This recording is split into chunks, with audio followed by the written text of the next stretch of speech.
ఈ అందరికీ నమస్కారం అండి. కనిపిస్తున్న ఈ యొక్క వృక్షము పేరు బిల్వ, తెలుగులో మారేడు అంటారు. శాస్త్రీయ నామం వచ్చేసి ఏజిల్ మార్మిలోస్.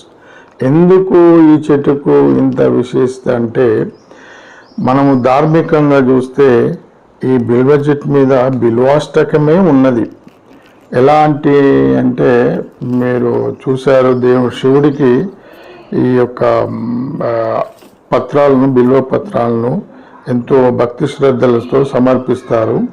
బిల్వాష్టకము ఈ యొక్క చెట్టు విశేషత ఎంత గొప్పగా చెప్పిందంటే, త్రిదళం త్రిగుణాకారం త్రినేత్రం చ త్రయాయుధం త్రిజన్మ పాప సంవారమేక బిల్వం శివార్పణం త్రిశాకై బిల్వపత్రైచ్చ హుచ్చిద్రై కోమలై శుభై శివపూజాం కరిష్యామి ఏకబిల్వం శివార్పణం అఖండ బిల్వపత్రేణ పూజితే నందికేశ్వరే శుద్ధ్యంతి సర్వ పాపేభ్యో ఏకబిల్వం శివార్పణం శాలిగ్రామ శిలామేకం విప్రాణాం జాతు అర్పయేత్ సోమయజ్ఞ మహాపుణ్యం ఏకబిల్వం శివార్పణం దంతి కోటి సహస్రాణి వాజపేయ శతాని చ కోటి కన్య మహాదానం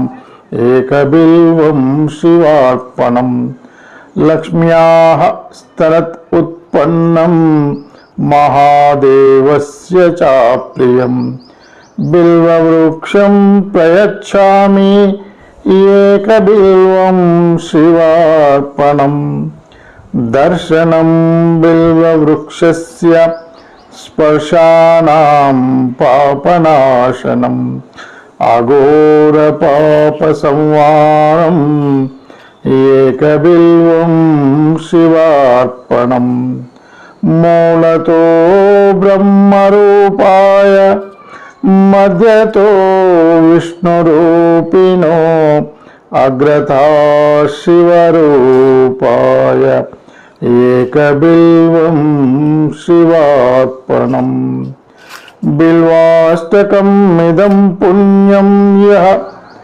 పఠేత్ శివ సన్నిధౌ సర్వపాప వినిర్ముక్తః శివలోకం వాప్నుయాత్. ఇదండి బిల్వవృక్షం యొక్క బిల్వాష్టకము.